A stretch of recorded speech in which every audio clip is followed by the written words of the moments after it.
This is a Rogue Media Network podcast.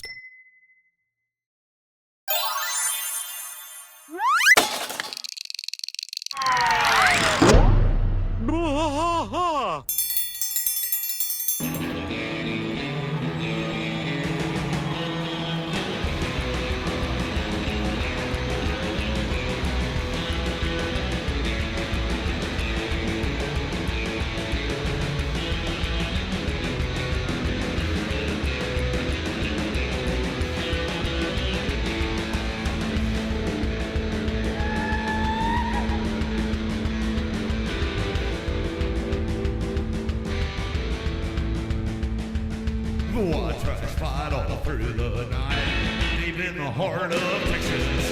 The trailer park is nice and dark, deep in the heart of Texas.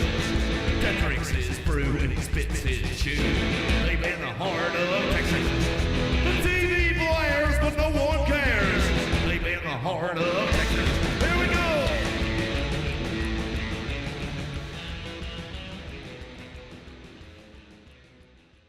Hello, you beautiful people. How are you? Yellow. Welcome to Boah. King of the Hill podcast. I'm Mike. And I am Rusty. He is. There's something comforting about coming back and being in the studio and knocking these things out. The way got God all our intended. friends around. It seems like we should be here. It's nice. It's nice. I am going to trim that intro down, though, because that is a long-ass intro. It is long. All right, we are here for King of the Hill Season 7, Episode 10, or in the year of our Lord 7 ABE 05. 05, yep. Megalo. Now, when I looked up this script, Yeah. I went to IMDb because I get a little bit of information about it, like directors and writers and stuff. This one says it aired the same day as Pygmalion. Yeah, it aired on January 12th, So they did 1997. back-to-backs? Because Pygmalion was January 12th as well. Hold on. Let me check. I might have said that wrong there. It says it's the same directors, same writers, everything. It might have. Let's see. It could have been like a back-to-back or something like that. I understand that. But Yeah, January 12th, 2003, written by J.B. Cook and Cindy Tang Loveland. 2003, sorry, not 1997. That was my fault. Yeah, I misread. January 12th, 2003, it's the 136th episode of King of the Hill. okay. And then Pygmalion So we're thinking was that- January 12th, 2003. Right.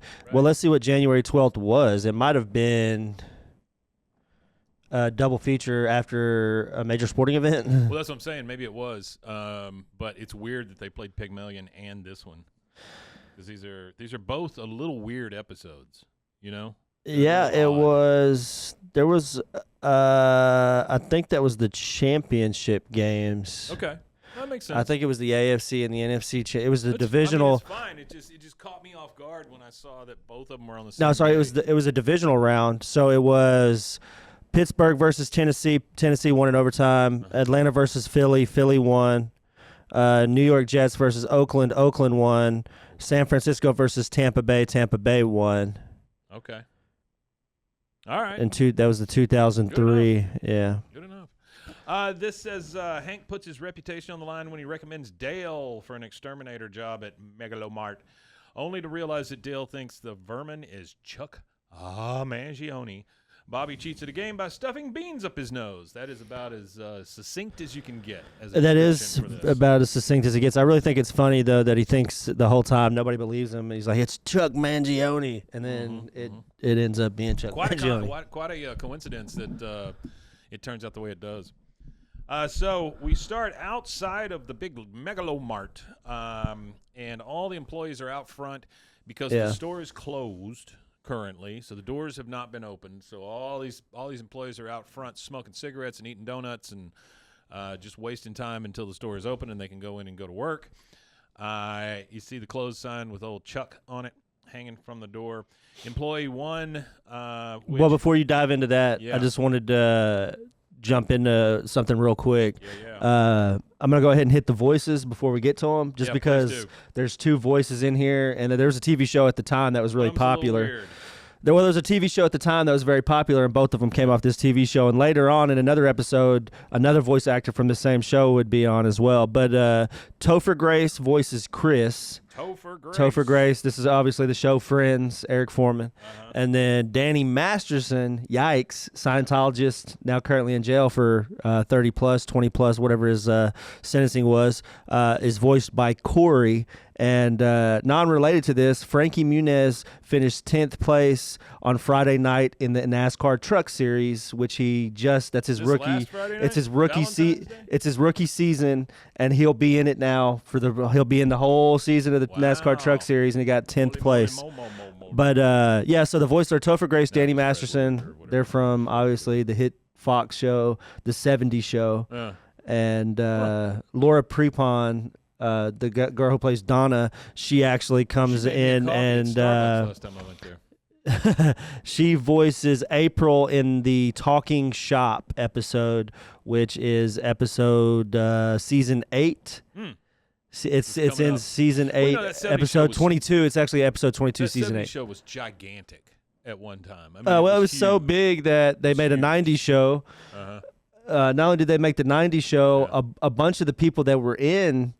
A couple of people that were in went on and did that one TV show where Ashton Kutcher is like the football player who fails in the NFL. Yeah, goes to the farm. Danny Masterson was in it too, but like he fails out of NFL or whatever, goes back home, and his dad is like Sam Elliott or whatever. The Ranch. Already mentions Tom Arnold. Tom Arnold plays the manager here. Yeah. We're getting there. I hadn't got that far down the line yet. You are right, Artie. The B plot is pretty freaking weak. I can imagine they had more of it, but it got cut because it is weak. Yeah, but you got Norm Gladwell, which is the manager, is voiced by Tom Arnold, and then obviously Chuck Mangione voices Chuck Mangione. I love it when Chuck shows up. Yeah, I like Chuck. I like Chuck. I like the priest. All of those ancillary. Are you talking about the characters? I'm from Minnesota. That lady, Minnesota. Yeah. So we start out there, and all these employees are just waiting around to get inside. And then here comes Hank and the manager talking to each other, walking along. As they walk, the employees start exercising. Like, I guess that's what they're out there to do to begin with. Well, some jobs, like a Japanese company or whatever. Well, some jobs, even like at the factory job, hopefully we'll be working at it soon. Yeah. When you're just learned about this podcast, already a fan. Thanks, Sparky Buff. Appreciate it. But at the factory job that I had previously making candy, we would have what they call an 05 meeting. So you clock in at 7, you go to like a meeting spot on the floor. There's like a big whiteboard with all the production notes and stuff like that.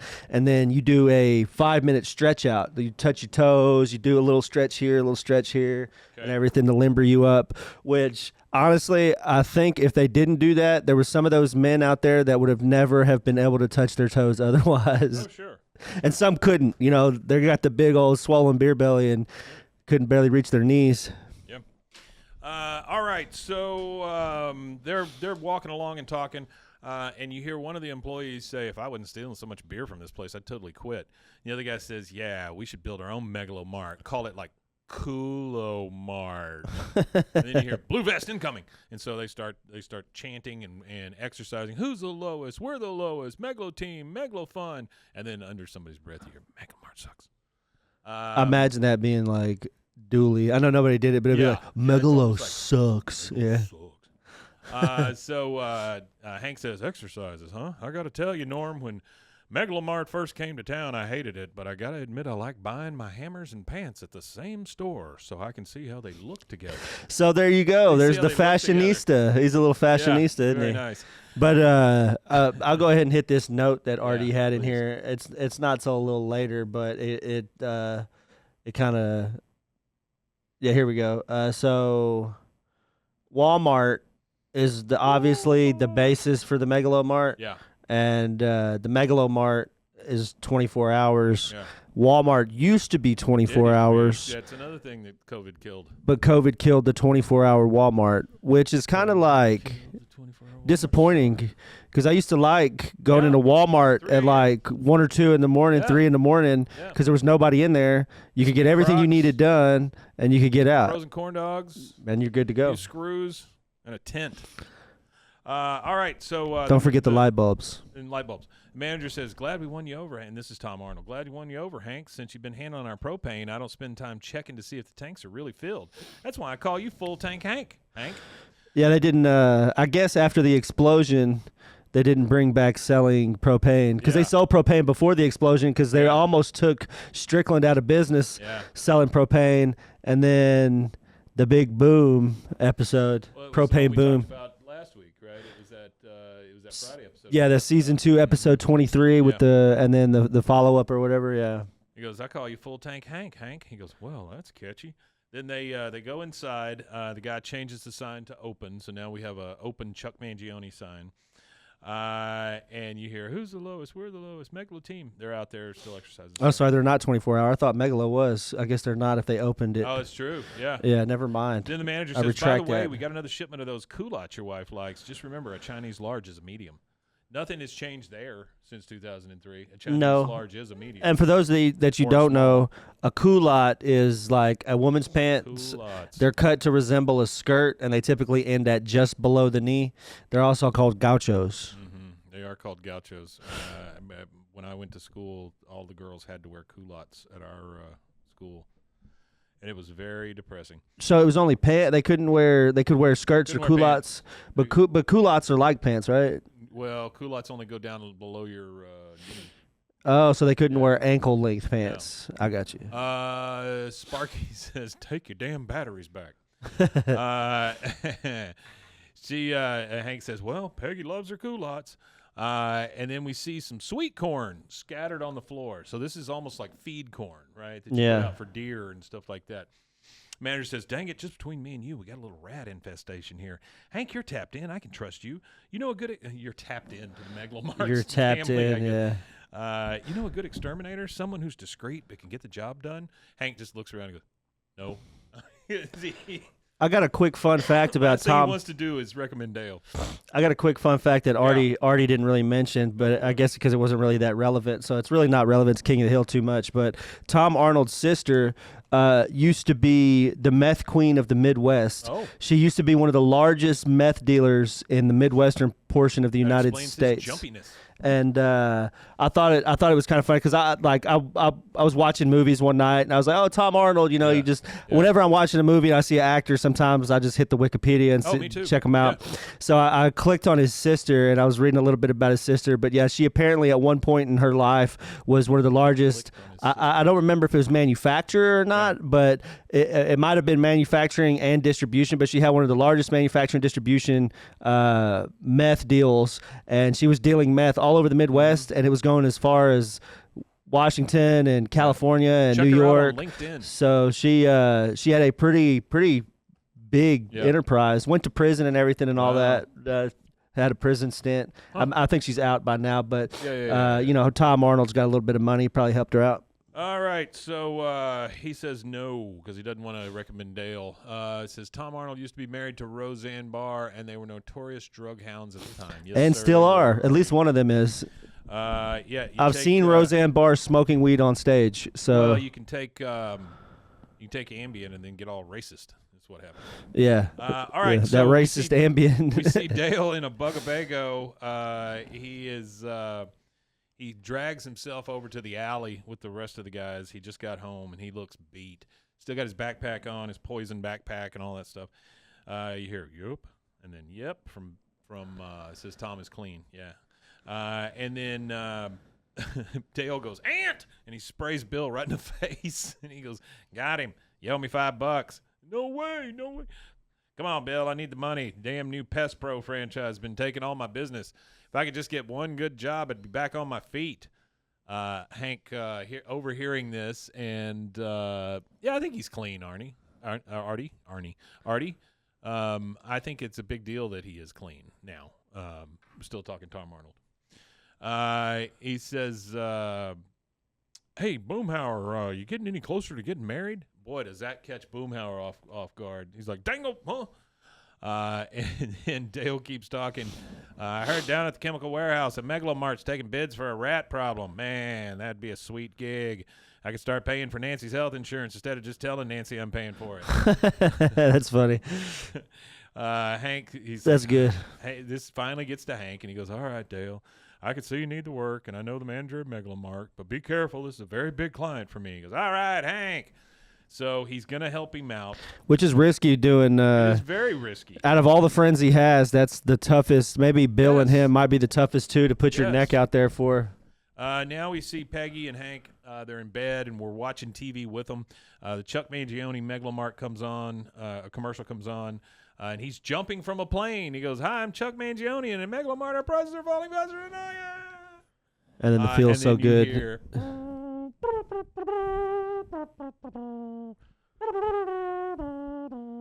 Feels So Good by Chuck Mangione. Chuck Mangione. Also on the screen flashes 20% off all shoes. Blah, blah, blah, blah, blah, blah, blah, blah, blah. Hello. Except for Peggy size. Yeah, no kidding. They don't have those 20. They don't have 26. 20% off on those shoes. Those shoes are too big for the amount of material that it takes to make those shoes. The discount would cover That's true. that 20% of shoe. Yeah. Yeah, her shoes. It was 20% off all regular shoes, 0% off gigantic shoes. Hank says, I just don't know about putting my reputation in the hands of a man I wouldn't lend my mechanical pencil to. Boy, that is rough right there. Peggy, That of is course, rough. How, like this is the dynamic of their friendship that Yeah. I don't understand oftentimes, because he's gonna go and put trust him. his reputation on the line for not in a small way, in a pretty big sense. Megalomart's huge. He's gonna let him just run rampant in the middle of the night with chemicals all over We didn't know it's the middle of over the the night yet, store. But yes. But Yes, he can only yeah, imagine what's going to no, for sure. Peggy, of course, being always supportive, says, look, Dale needs this, and if there's one thing Dale can do, it's kill things. Wait, does Megalomart still have a pet department? Hank says, no. She goes, oh, he'll be fine. Yeah, imagine the fit, like Oh my God. Killing all that's the one thing that I miss about Walmart is the fish, the aquarium stuff they had. I know it was probably kind of barbaric, like the conditions and how it was kept. But when I was a little kid, they would have Oh, yeah. where they sold the fish, and you could go in. I would go stand and look at all the fish, and I remember the live lobsters. I actually was a live lobster for a summer for Walmart. There were a lot of If anybody gets that joke, it's actually a Casey Rocket joke. Have you ever heard of Casey joke? I'm sorry, Rocket? say it again. He said he goes on stage and he goes, 1 year for a summer, I was a lobster at Walmart. Like he worked as the live lobster for a summer. So Artie says Chuck is still doing Megalomart even after he's suffered stress/trauma from the explosion. And then he has been shown to have anger issues. Yes, you're absolutely right Yeah, about for that. sure. I think Megalomart hires cheap. Plus, they already had all those standees made. Yeah, I don't think that Chuck Mangione could be that expensive. But speaking of King of the Hill, Yeah. and I know we're on some tangents today, and I know a lot of people don't like that we do this, but oh well. Tangents be damned. Yakov Smirnoff. Yeah. He has an episode in King of the Hill, and he has the club in Branson. He started a podcast. Oh, yeah? And you know what's funny about this podcast? He goes and finds like these Instagram personalities that have made it kind of big, that are touring and stuff like that, doing comedy and stuff now. And he has them on their show, but they have no clue who he is. Oh, wow. Oh, that's nice. And I like that was the funny thing. He has this one guy named Damon Darling. The guy's name is, and he does kind of stuff in grocery stores where you need $1. He has like money in his pocket. He said, "Oh, you look like you need $1. You look poor," and he'll give people like $1. And he had Yakov Smirnoff had him on, and he had zero, not even an inkling of an idea who Yakov Smirnoff was. Oh, I'm sure. And that's was a what million years ago. and that's what the booker, because Damon Darling has a booker, and he was like, yeah, I don't know who you are. I don't know why my booker booked this. So he's like, I just show up when my booker tells me where to go. And he's like, yeah, I'm actually a famous comedian. He's like, I was as big as Jerry Seinfeld at one point. So she says, does he have a pet department? He says, no. She goes, oh, he'll be fine. He goes, well, I guess he'd do the same for me. I mean, whenever he prints up that fake money of his, I'm usually the 100 gribble bill. The $100 gribble Yeah, bill. the $100 gribble dollar bill. All right, then we get that big overview of Arlen, like we always do as a transition. The old Wes Archer. Yep. And then we see Dale loading up the Bugabago. Hank standing there. He goes, I don't know how to thank you, Hank. I'll let the fellas down at the Shoebox Greetings do it for me. And he hands him a card. Shoebox is always the one that was 99 cents. Hank says, just thank me by doing a thorough, discreet, professional, quiet, detailed, courteous, efficient job. Good God, that's a lot of qualifiers. That is, there, yeah. right? You got to do everything right, buddy. I won't let you down. I'm actually going to spray poison instead of walking around going, "Sss." Well, that's a little insight as to how Dale does business right there. Well, it makes me wonder because, if the exterminator comes in and they fix your problem right away, how much money can they make from you? Because it's like anytime that you have like an exterminator, they want to come in and, we do this monthly plan and this kind of thing. So if we're doing monthly treatments, like – I know that's like a deterrent, but what if they just come in and they do like he does, or like start doing the noise instead of actually doing something? Because if there's no problem, how can they make money, We're out at the Megalomart, and we see the Bugabego parked all sideways in about 3 parking spaces in front of it. And Norm, the manager, is talking to Dale, and he says, so anyway, the rats have chewed through the wires in our security cameras and destroyed several $100s worth of crackers. Several $100s worth of crackers. That's a lot of crackers. He says, now, I don't want to alarm the customers, so we got to keep a low profile. Dale says, you won't know I'm here, Gladwell, but the rats that drag their diseased bellies across your merchandise will. Lady over here is in the back. She's eating a hot dog. She spits it out. She gets sick. Now Dale is crawling up into the air vents, and he's got this tackle box he brings up with him. And it says, he says, now the bait. Looking through the tackle box, he's like, rat poison lasagna or rat poison Salisbury steak. Heck, Hank's reputation is on the line. I'm going to let this rat have it with both barrels. So then we get Dale is looking through some stuff there. It says he's crawling around on Megalomart's floor, and he's crawling looking for stuff, and he goes, nothing. And then a trap stuck to his hand. He throws, he's scaring customers. And what am I doing wrong? I don't get it. Wait, I've encountered a bite pattern like that before. He's looking at the bite, that in the stuff there that they left behind. Yeah. He says, but where? Here. Now he's, by the way, he's now in the break room, standing on one of the tables doing all this. He takes down his coveralls to show a big bite on the side of his chest. Yeah, he got a big bite. Now, where'd I get that? He starts looking through a book he pulls out entitled Bite Guide, and he starts looking through the pictures. He finds a picture of himself pointing at monkeys as he puts a hat on one of the monkeys and makes fun of it. And he goes, possum, manatee. Of course, when he sees the monkey. Goes, I think it's funny that he says manatee. Like why would you get bit by – where are you at in Texas where you're getting bit by a manatee? Jungle country safari. I'm not looking for a rat at all. Now we have we go over to the music department. We have these 2 idiots that were saying they steal beer and all of that from Megalomart. And they said they're over there making it's like a card tower. You know how you make a big tower out of playing cards?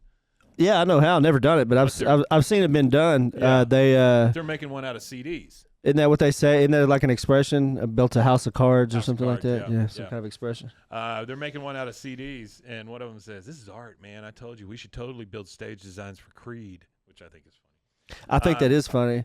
Creed was pretty big at this point. Creed did the Super Bowl? Yeah. Oh, That's crazy, oh, yeah. No. They were that big. Dale's on the phone. They actually have, and it's kind of funny with the internet now. You get these resurgence of songs or artists that are like outdated. Yeah. So Creed, with the invent of the internet and the popularity of the internet now, Creed has actually had a pop as far as like their record sales and things like that. They had like a slight jump, and it's kind of funny too because anytime. Good for them. They probably need it. Yeah, probably. Anytime a song is used in a trend.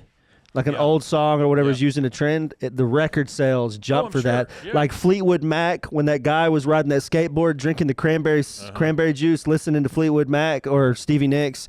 Yeah. They had their song went to like #1 again. That what was that song? It's that big Stevie Nicks song. That one, yeah. I don't know. I don't know. I can't remember the name of the song, but it went big so again. Dale's coming through. He's on the phone, and he goes, Hank, it's going better than I could possibly have expected. Hank on the other end, he is in his kitchen on the landline, and he goes, oh, good. Did you catch it already? Because he's just wanting Dale out of there at this point. He's like, I recommended you. Get in there, get out. Of there now before anything goes bad. Not yet, but I'm on the trail. Remember when you said you hoped I learned my lesson from that run-in with the baboon? Well, let's just say lesson learned and applied. Then he kicks over the tower of CDs, and those two guys are like, dude. Oops. Have you noticed any baboons in the store lately? He says, from a distance, they may have looked like a large, hairy customer with a bright red ass. He picks up one of the Chuck Mangione CDs, and he goes, $39.99. That's weird. I bought this CD for $4.99 at CD Express, and I thought it was outrageously overpriced, albeit quite pleasant to make love to. One of the employees says, yeah, man, it's real strange. Sometimes we see things, and, like, the prices are totally marked wrong, and I know I didn't do it. I know he didn't do it. The other one says, yeah, and sometimes in the morning the Mangione standees are all facing a different direction than they were the night before. How do you figure that? Dale said, you've added a piece to the puzzle. Now, where the standees move sloppily, as if by a monkey, neatly, as if by a man. I said neatly. He goes, as if by a man. So now he goes over to the manager, and the manager is currently working with a couple of other employees from Megalomart, trying to get an old lady unstuck from the blood pressure cuff machine. She's jammed in there. He goes over and says, here's the deal, Gladwell. This gig may be less of a quote-unquote extermination and more of a quote-unquote murder. Manager says, just tell me you can handle it. Hank says you were the best. He goes, Hank said that? I mean, I knew he'd put in a good word for me, but the best? All right. That's crazy. Even he was second-guessing the situation. He's like, what? Hank said, what? Yeah, definitely foreshadowing, Artie. He goes, I'll need to spend it. He goes, I knew he put in a good word for me, but the best? All right. I'll need to spend a night here as my prey seems to be nocturnal in nature. Manager says, I don't know. It's against company policy. He said, I guarantee success by morning or Hank Hill is a braying jackass. What? Which I'm sure after, if the situation didn't pan out, I'm sure the owner would probably think Hank is a braying jackass specifically. For recommending Dale.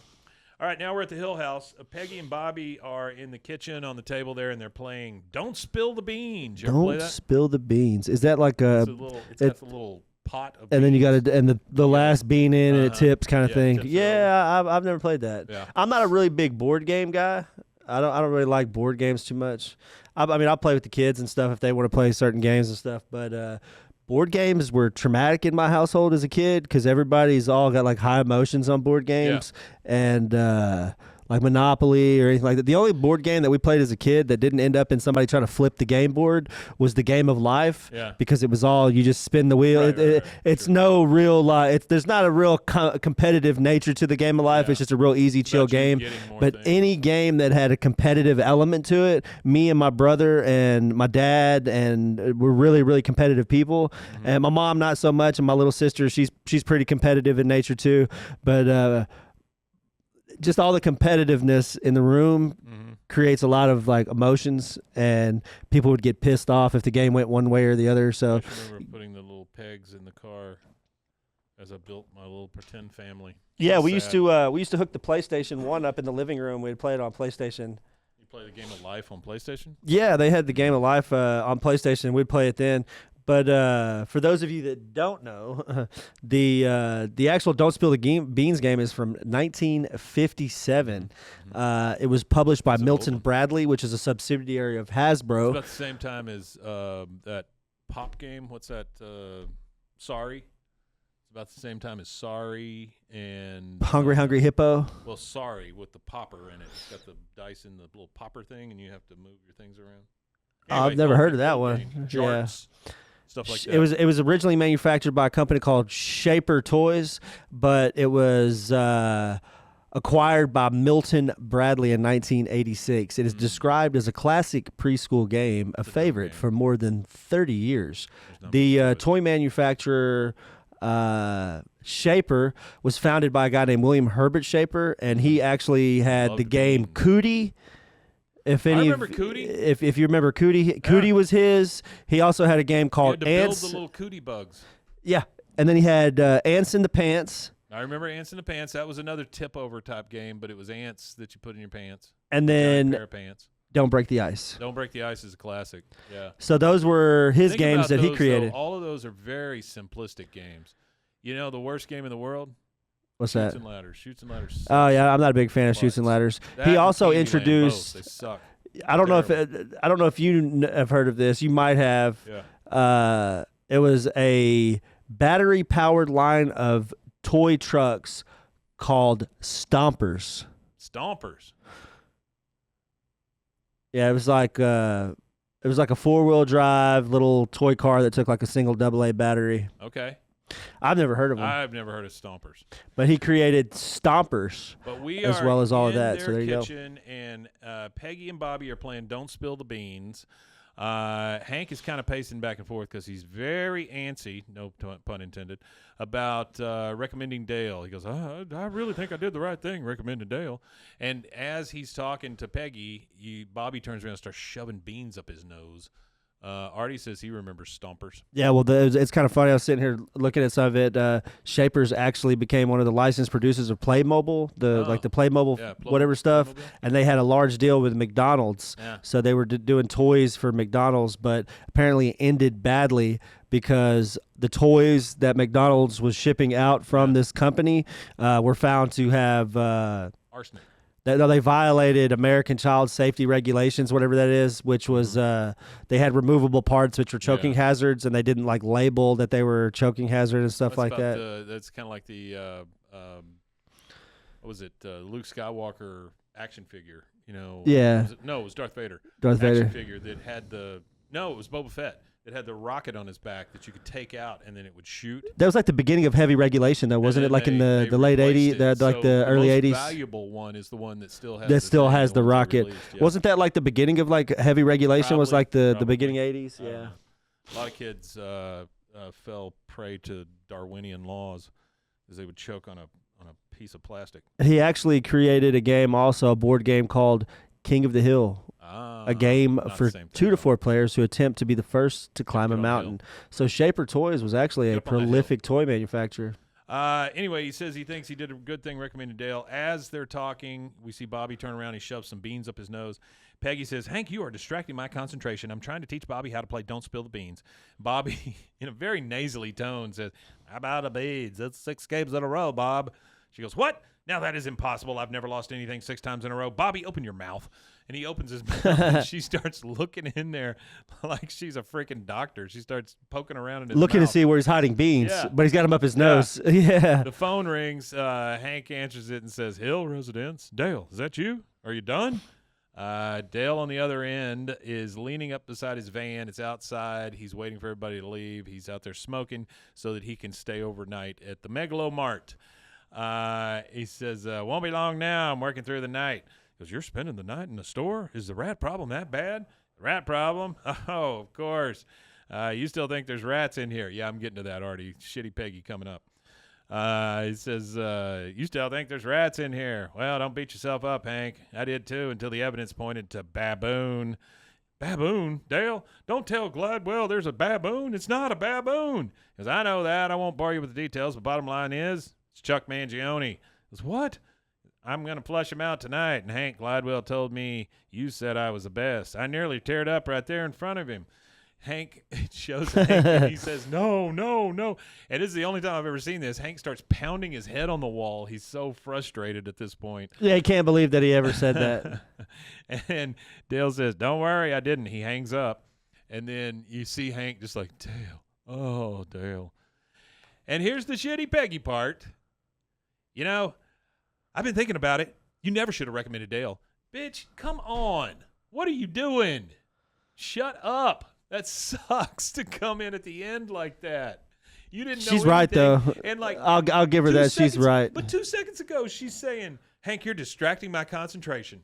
Oh, get out of here. I'll give her that, though. He probably should have never recommended Dale. Oh, my God. Well, I think Hank knows that, too. But, hey, that is our first commercial break. We're going to take that, and we will be Right back.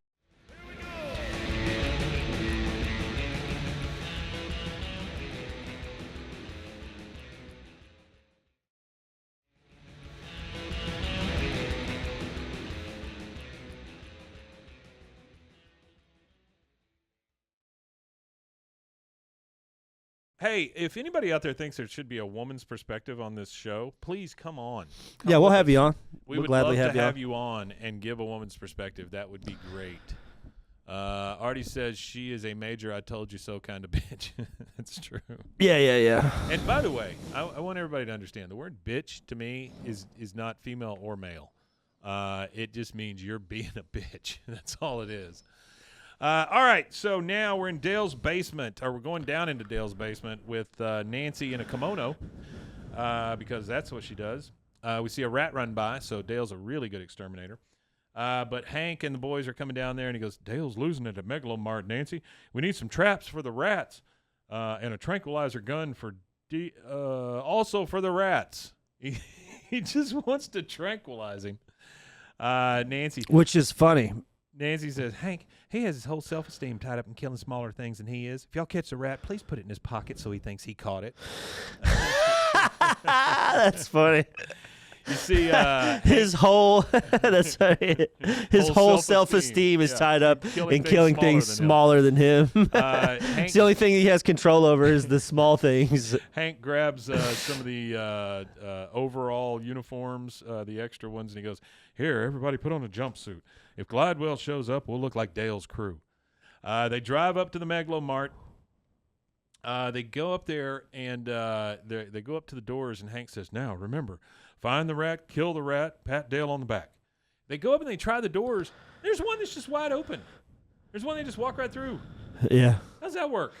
Well, the door is open. It's just wide open. The place is closed. Well, yeah, but they got to have it open so Dale can I guess freely go to the truck and back. If Dale's got to go to the truck for something, it has to be open, kind of thing. Go in and as they're walking. Well, when a long time ago, I'll say a long time ago. Well, it is a long time ago now to me, I guess, in relativity of time. I was 18 at the time, 17, and I was working with my dad. A guy that my dad worked for at the time had this big contract with McDonald's doing like countertops, and we were working at like 2 or 3 in the morning, and they like how this place is unlocked. It was the same way. Like anybody could have walked in and just walked into the lobby while we were working if they wanted to. But I had a really, really wild experience. We always had guns on us. I wasn't legal to carry one, but we always had guns on us, and we were in Houston because we were in some destitute parts of Houston working on these McDonald's. Right. And I would have regularly, would be out there, working because you do the labor outside and then you carry the countertop in and set your countertop. Sure. So while we were setting up our sawhorses and all that and working, we would always have these really like scary looking crackheads walking because we were smoking. I was smoking at the time. I was a cigarette smoker at that point. And so I'd be sitting there smoking a cigarette and you'd have these like skeletons walk up clinking their bones at you asking for cigarettes. Bone clinkers. All right. That's back before fentanyl. I think crackheads lived longer than fentanyl addicts. Like I've seen crackheads live 20 or 30 years. With fentanyl, it's like one hit and they're done. Oh yeah, can be. They're going through the store, and Hank goes, "Oh, that's where the culottes are." And then you see a net dropped on these boys. Here comes Dale hopping out. He's like, "Quit resisting!" And then he pulls off the net, and he goes, "Oh, Hank." He says, "Give me that." He takes the net away from him. He says, "What are you guys doing here? And why are you wearing my backup jumpsuit and my backup's backup?" Rusty says he just woke up. Well, good morning. To have you, Rusty. Yep. Glad you're here. He says, why are you wearing my backup jumpsuit and my backup's backup? Hold on. You're either here to check up on me or goof on me. Which on me is it? You think I can't do the job? Hank says, we're just here because, well, the truth is we missed you in the alley. So we put we put on the jumpsuits to remind us of you. And next thing you know, here we are. Well, Wingo. I like that. That's one of my favorite. I think that we need to flip a coin and decide what tattoo we get. It either needs to be Wimitanye or Wingo. Yeah. He says, grab a snack, aisle 12, and a chair, aisle 94. But remember, I'm after big game here. A breed known as Chuck Mangionis. Chuckus Mangionis. Yeah, Chuckus Mangionis. Sco. I love the fact that he says Sco. That is like Sco. Let's go, but it's one word, Sco. Sco. Yeah. And then as they're walking by, Bill goes, Dale's crazy. Like it's It's funny that Bill says it because he's Bill insane. might even be crazier than Dale because Dale is Dale 24/7. Dale doesn't do this weird thing where he weaves in and out of like weird personalities and different things that Bill does. I think Bill has more mental health issues than Dale, which is saying a lot. We're back at the Hill House. We got Bobby looking in the mirror in the bathroom. He goes, out of there, you dang bean. He's trying to pull the beans out of his nose. He's got a nose full of says, beans. You little flapjack, I knew it. Nobody beats Peggy Hill 6 times in a row. He goes, I can't breathe. I can't That's it. breathe. That's the entire cutaway. So to your point, Artie, yes, it's very weak. Okay, so now we are back at Megalomart. They have flashlights. We see them walking around in the garden section. And Hank goes, Dale, look, a hole. Rat. And then you hear Bill and the rest of them, rat, there it is. Get it. Oh, man, dang old, there it is, man. No, it's behind you. Dang old Ray, man. Come on, right there, get it, man. Don't. Dale catches it. He catches the rat. He picks it up. Hank says, way to go, Dale. You captured the rat, just like a real exterminator. Gladwell's going to, and then he lets the rat go. He goes, what the hell? You had the rat. That was one of the ones I released to flush out Mangione. His name is Keith. Keith the rat. That's funny. I think it's funny that he's not only named a rat, but he's released rats. Rats to solve a rat problem. He says, none of my 5 he goes, you released rats in the store? My reputation is on the line. Don't worry, none of my 5 trained rats will be here when Gladwell comes in. The mongoose I let out, we'll see to that. He goes, mongoose? Okay, I'll tell you what, Dale. You want to search for Chuck, you do it by yourself over there. We'll search for Chuck on our own over here. He goes, whatever you do, don't get captured. I will not negotiate with Mangione. And then we see them all putting out traps and things like that for the rat. We see Bill tries to he wanders over into the lingerie section. There's a mannequin there, and he starts playing with the bra strap to try to get it. Oh, yeah, and Bill can't get it, yeah. Boomhauer walks up and just goes, click. He goes, God dang, yeah, talk about unleash them hounds, man. Yeah. God. I thought it was funny that Bill struggled with it, and then Boomhauer just goes over and does the little flick. Then we see Boomhauer. He sees a like one of those anti-gravity machines, but the ones that spin, you know. Yeah. So he gets in that. Are you talking about like the? It's almost like it's like a chair, like for NASA or something they would use to like see if you can handle the G forces. Yeah. Why they've got one of these in Megalomart, I don't know, but they do. Yeah, I don't know either. Then we see Dale. He's over there with a mannequin with a crossbow. And the fact that he released 5 rats, that's insane. There you go, gyroscope. Yeah, gyroscope kind of thing. Yeah, you got it. But you see Dale over there with the crossbow with the mannequin and pulley ropes on it and stuff. And then he puts out bait. He goes, crossbow armed, and now for the bait. And he puts out a 99-cent Chuck Mangione CD. He puts 99 cents over the $39.99. That's his bait. You hear some footsteps and stuff going. He goes, Bill, Boomhauer. Boomhauer now gets into that anti-gravity machine.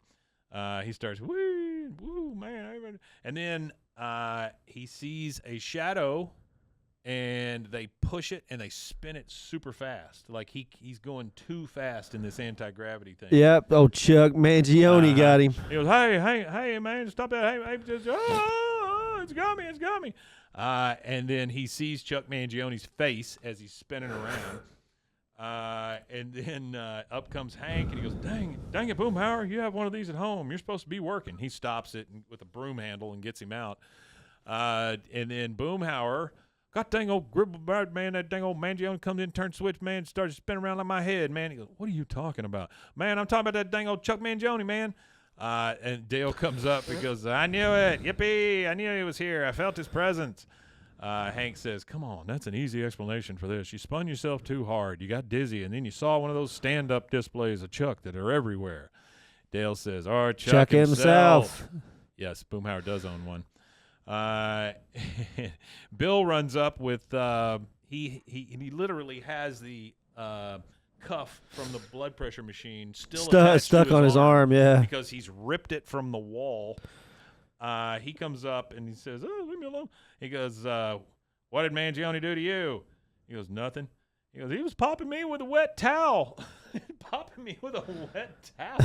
That's funny. And then you see some stuff knocked off the wall. The mongoose is running up there and knocking cans off the shelves. That's a mongoose. He's headed for my tripwires. Hit the deck. Bill grunts. They all hit the floor except for Hank. Hank's just standing there and goes, "Dale, stop it. Get up, you guys." And then a bunch of arrows shoot and almost hit Hank right in the face. Why would he have Gets impaled arrows by a like bunch of that, fucking though? Is he arrows. trying to kill Chuck Mangione? I guess so. Well, he did say it's murder. It's not an extermination. It's murder. Well, he did say that, yeah. Yeah. He says they go right past him. He goes, "Well, that's a calculated risk you take when you release a mongoose." Well, I guess that's fair. You release a mongoose in a store, you're going to get things happen. He says, "That's it. That's the last straw. You've gone and turned a simple rat job into one of your crazy conspiracies. I'm sorry I ever lied to Gladwell for you, Dale." Uh-oh, he said the wrong thing. Dale says, "Lied? What are you saying?" Because I promised on my word that Gladwell would have his rat problem taken care of. So I'm going to call Pest Pro, make sure it's taken care of. He goes, "You wouldn't, Hank. You left me no choice." He picks up the phone over there on the side, the landline that's on the Phone's pole. dead. He goes, "Dang it, phone's Yeah, dead." this is like starting turning into a It's bad starting to turn horror into a horror movie. Yeah. And then Bill goes, "Oh, God, the doors are blocked. Chuck don't want us to leave." And then you hear that Feels So Good start playing Over the loudspeakers, yeah. loudspeaker. And then Dale goes, "Told you, Hank." And that's it. And go to the next commercial break. We will take that, and we will be Right back.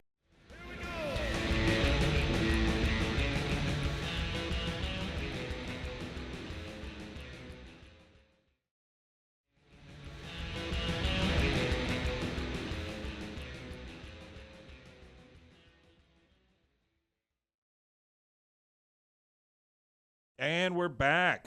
And we're back. Here we are. And there Here we you are. And you're still listening. And we appreciate And that. we're still here. So we see the guys over there. They're starting to light up some lanterns, so they have some light there in the Megalomart. He goes, Hank says, "Look, Dale, I'll admit something bigger than a rat must have moved those soda machines. Now come on, help us push them away so we can get out of here." Dale says, "Yeah, that's exactly what Chuck wants you to do. The first one to touch those machines will be electrocuted.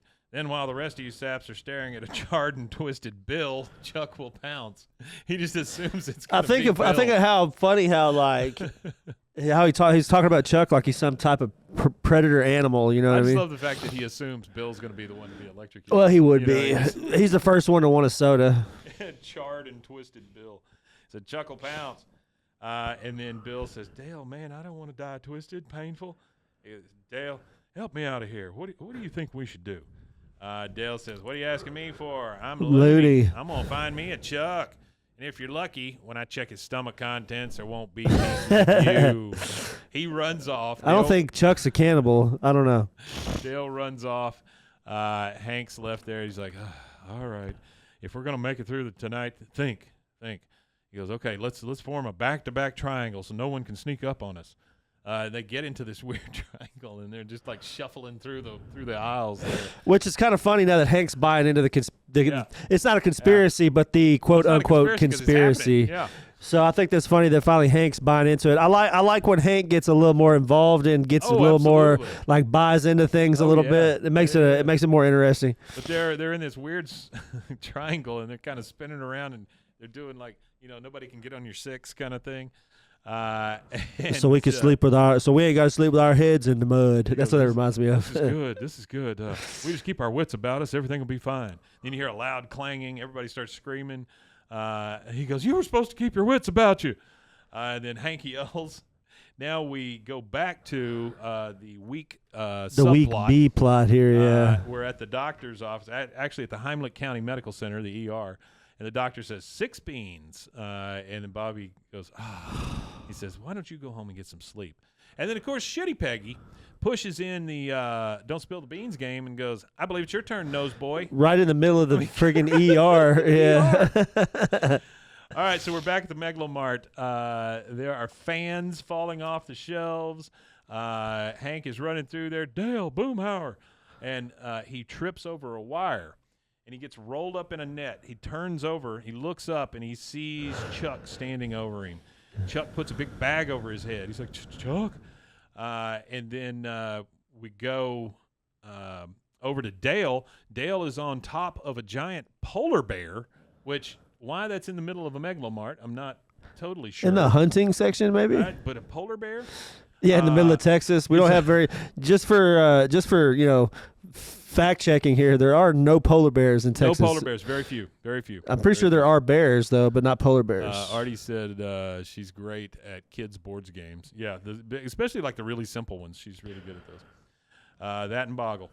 But he's up on the back of a polar bear with his night vision goggles on, looking around, and he goes, I did it.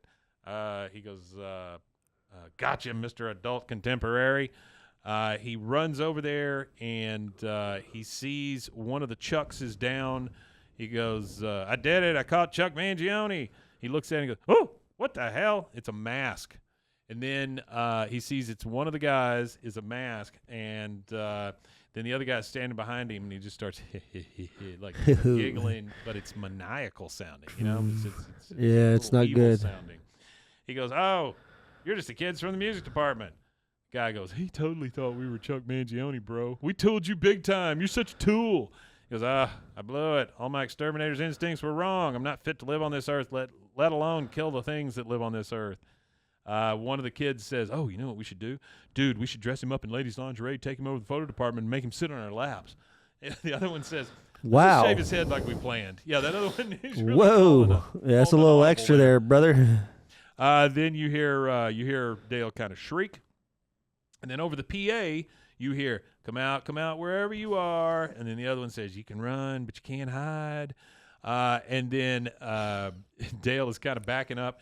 He gets pulled into the toilet paper by a hand. Somebody grabs him, pulls him in, and then shuts the toilet paper door behind him so that these guys can't see him, and they're racing around trying to find him in the store.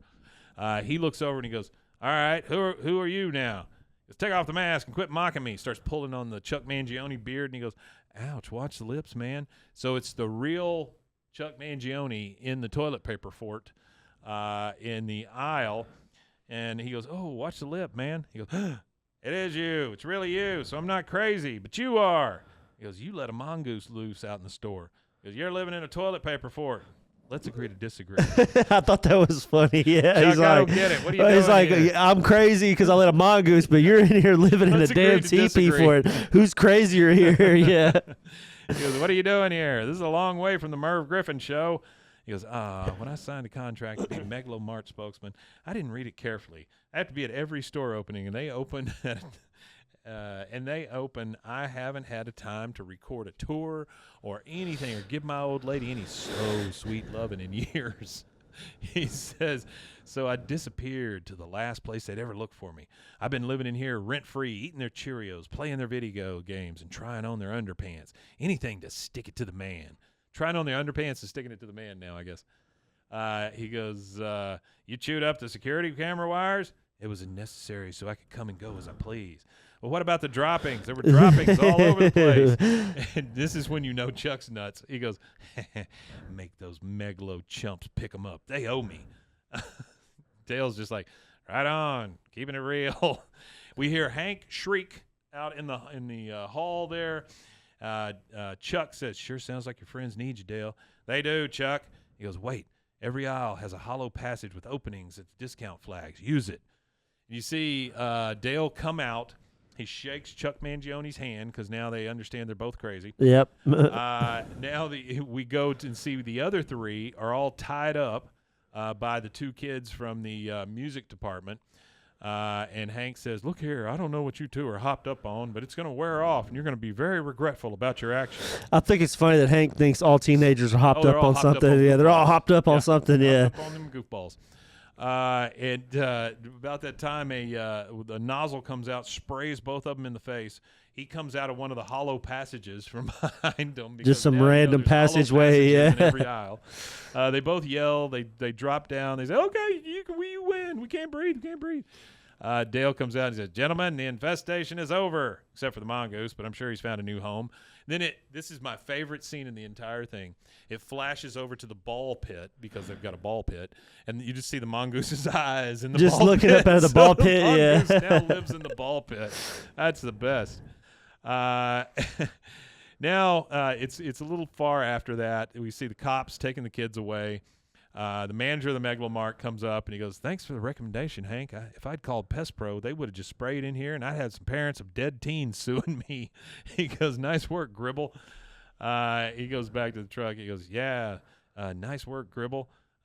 He's chuckling. Chuck Mangione in the Megalomart. That's what Bill's saying to him because they're all getting in their cars and they're leaving. And they think he's crazy because he always said it was Chuck Mangione. Nobody ever saw it. really, No, everybody experienced something, but nobody ever actually saw Chuck Mangione. Artie's got a good point here. He says, for the record, Chuck Mangione is randomly shitting in a Megalomart to make employees clean it up. Which is Hashtag kind crazy of Chuck. it's kind of funny, you know. Absolutely true. It's kind of funny. It sounds like a Tom Green skit. It does. Bill's making fun of him. He's like, "Yeah, nice work, Gribble." Chuck Mangione in the Megalomart. And then Boomhauer's like, "Yeah, man, that dang old man, Chuck Mangione, probably in Hollywood right now, man, sticking to that old Mini Driver." Mini Driver? What Sticking a that weird old horn pull. to Mini Driver, That is yeah. a weird-ass pull. But not to run off too far on a tangent while we're on the end here. At the Yeah. end here, I think a lot of those types of shows, like Jackass and all that, I don't think a lot of that exists without Tom Green. Oh, I'm sure. Because Yeah. Tom Green was the first one to do that the man on the street pranks where he's, Yeah. you know, there was one that I really liked where he's just laying on the ground, like face first, and they have like a camera that's just watching him lay there, and Yeah. people are like coming and checking on him, and then like somebody's like, "Should we call an ambulance?" And then somebody calls an ambulance, and then he just gets up, stands up, and then just walks away. All right, so they're kind of making fun of him because they thought he thought it was Chuck Mangione and all that stuff. Dale knows the truth at this point, but he's not going to say anything. He goes, "Yeah, my mistake, silly me." And then Hank says, "Look, it might not have been Chuck Mangione, but he found the pest and took care of the problem. Dale, I'd recommend you anytime. Sorry I doubted you." He shakes his hand, and then from the inside you hear the Chuck Mangione song "Feels So Good" playing. Hank says, "What was that?" Dale just goes, "Muzak, just Muzak." Gets in his Bugabago and takes off. And then the camera pans up, and we see a silhouette of Chuck Mangione standing on top of the Megalomart playing "Feels So Good." Feels so good. I got a quick fact, I guess, about Muzak. So Muzak is a blend of music that it was generally used for background music Yeah. and stuff like that. It was elevators, shopping centers, places like that. Like Yeah. Kmart, it'd be playing. The over cool thing louds. about it, though, there was a guy named George Owen Squire, and he invented the telephone carrier multiplexing, is what it was called, and it was to send transmission and distribution of signals over electrical lines. So Muzak? he was able to deliver music to listeners without the use of a radio. Yeah. His name was Squire, so that's how Muzak kind of started. Muzak was a big deal. Muzak, when did you say it was invented? Well, the technology that allowed Muzak to exist was invented in 1910, and he got a bunch of patents in the 20s and stuff, the guy that did it, and the first usage of it was on Staten Island, where it would deliver music to customers inside of stores via electrical wires, and then he was inspired by the made-up word Kodak, and he was like, Kodak, Muzak. And then he came up with Muzak, which became the new name of the company. And they actually, in 1937, got bought out by Warner Brothers. So it literally, like, you could go and look up right now because I've seen the tapes and stuff that you could buy from Kmart, like old Kmart tapes Oh, sure. from People just music they walking played around in shopping and Kmart. stuff. But for another couple of fun facts about it, Dwight D. Eisenhower was the first president to pump Muzak into the West Wing, and Lyndon B. Johnson actually owned the Muzak franchise in Austin, Texas, was owned by him.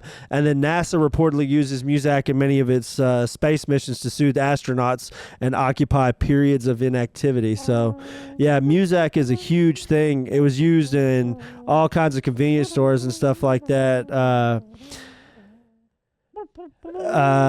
Kmart, Kmart and stuff use that. I think they actually have went bankrupt now, and they don't exist anymore, according to what I'm reading here. They're called Mood Media now. Mood Media Music. But there you go. All right, and so we see him on top of the roof. We hear him playing "Feels So Good," and we go to black. And we go to black. We see some credits. After the credits, we hear, "That's where the culottes are." That's where the culottes are. We have made it through season And 7, episode. Artie said that Tom 10. Green tortured his parents. You are correct. He did torture his parents, but without him torturing his parents, we wouldn't have the Eric Andre. We wouldn't have Joe Rogan or any of that. Joe Rogan, there's a episode of Tom Green when Tom Green switched to doing his broadcasting straight out of his living room and straight to the internet, which what we're doing now is what Tom Green is the godfather of essentially, like us live streaming right now from a comfortable space and not a formal Hollywood studio somewhere. Oh, sure. Yeah. He invented that. That is definitely Tom Green. Without that, we might not be where we are right now. He's got a new comedy special on Netflix. He does. He also has a documentary out too on Amazon Prime, I believe it's on. Yeah. And I really, Tom Green was a big part of my youth. Yeah. Tom Green and the Tom Green Show and all that. I didn't know he was a cable access. See, I didn't know that he was started on Canadian cable access. He started. His I didn't know pretty, that. Pretty grassroots type stuff. You know, he started really young and like I didn't. Watching the documentary, it was cool to see all this stuff, and then it's like boom, like exactly where I remember exactly when I got him. Oh sure. And that's whenever he finally switched to American TV, or they picked him up over here, and then he segued into online. Because I remember going online to specifically look and go to Tom Green's website to watch the because they would do it live, and sometimes I couldn't see it, but they would be archived there, so you could go back and you could watch all the stuff. He was recently on. Fart Knockers TV. No, the podcast is Tom Segura and his wife. Oh, the Bear Cave? Mother's House. Oh, Your Mom's House. Your Mom's House, I think, something like that. It is Your Mom's House because it's YMH Productions. YMH, yeah. He was on their podcast, and he was and they were talking about, oh, well, you're the big inspiration for pretty much this entire industry. Because it was funny, they had mentioned how Joe Rogan was on that. It was like 2007. Joe Rogan was on there, and he was talking about, well, we got to figure out how to turn this into money. Like, how do we make this make money? Because Tom Green had money, so he didn't have to make money doing it. Like, I'm sure eventually he made some money doing it, but he wasn't making. And then they like flashed to a clip of Joe Rogan saying, "I've got fuck you money," which he did that. Does. He did that multiple $200 million contracts with Spotify, and it was funny because the first deal he did was an exclusivity deal, and they gave him $200 million just to be on Spotify, and then now they re-upped his deal, but now he's back on YouTube, so it's like, why would you pay him twice for the same thing and there's no exclusivity? I don't know. Well, the issue with him being back on YouTube is the fact that they have not figured out how to monetize him enough. And so they're trying to have their cake and eat it too. They're trying to get their Spotify money as well as monetize him. Yeah, he's got a bunch of sponsors and stuff, I'm sure. Oh, sure. That's the thing with a lot of that YouTube stuff is a lot of them don't make money on the YouTube revenue because of the content of their programming, but they make tons. And it's like Kill Tony. Kill Tony can't monetize through YouTube because of the content and the language and stuff like that, but they've got so much money in sponsorships it doesn't even matter. Oh, sure. Well, guys, thank you so much for joining us. Yeah, we appreciate really you. Appreciate it. Thanks for all the chatter. We really enjoyed that. This is a good episode. It's one I refer to a lot because of the crazy ass Chuck Mangione being left in the store. A couple things. One is, if you can, go over to TexasCreatorAwards.com and vote for us. We would love to have your vote. I think it says Rusty, right? Yeah, I think it's just under Rusty. It just says Rusty on the podcast thing. Stuff, yeah. I think it just says Rusty under podcasts. You can vote for him there. Also, those awards will be streamed live here from Waco, Texas, March 2nd at the Hippodrome, the historic Hippodrome. Artie says Joe Rogan is a successful dick, but he's just a dick with money. Yep, that's true. I don't know. I like him. I like his MMA takes. It will be the day after the Waco Block Party we're having here, so March 1st and March 2nd. But it will be streamed. So if you guys want to get on that, we'll have a link for you at some point. Please check that out. We have been doing a very bad job of our other podcasts, but we will get back on that soon. Swimmer's Ear. And then the thing to look for Friday, we had an article written about us, and I didn't even know it existed until I saw it this morning. I didn't know it existed until you sent it to me this morning, so there you go. It was written on February 14th by somebody at Lone Star Live. It's not a ton of information, but it is nice to be written about. It is cool. You guys, thank you so much for being here. We do appreciate you. We love each and every one of you. Without you guys, this would not be what it is. Yeah, we do appreciate you guys. I think there's probably just one thing left to say. Actually, a few things. Okay. Make sure you go check us out on all social media platforms at BWAAAKOTH. Yeah. Send us an email at BWAAAKOTH@gmail.com. We'd appreciate some emails we could read off. Also, emails, voicemails. if you're listening to this on an audio-only Mail. platform and you want to engage and interact with us on our live chats, we live stream as much as we can, when we can, how we can, whichever way we can get it. It's going to be. Subscribe to our YouTube, you'll see it. You'll see it, yeah. And the YouTube is www.youtube.com/@BW, the @ symbol, at BWAAAKOTH. That's 3 A's. And if you go over there and you hit the notification bell and you hit subscribe and all that, you'll get alerts whenever we go live. And we'd greatly appreciate it if you did. And if you're listening to us right now on YouTube.com, don't go anywhere. We'll be right back with a Friday episode. That's right. We're going to do a Friday episode. And now there's only one left thing to say. What do you got? We matanye. We matanye indeed, gentlemen.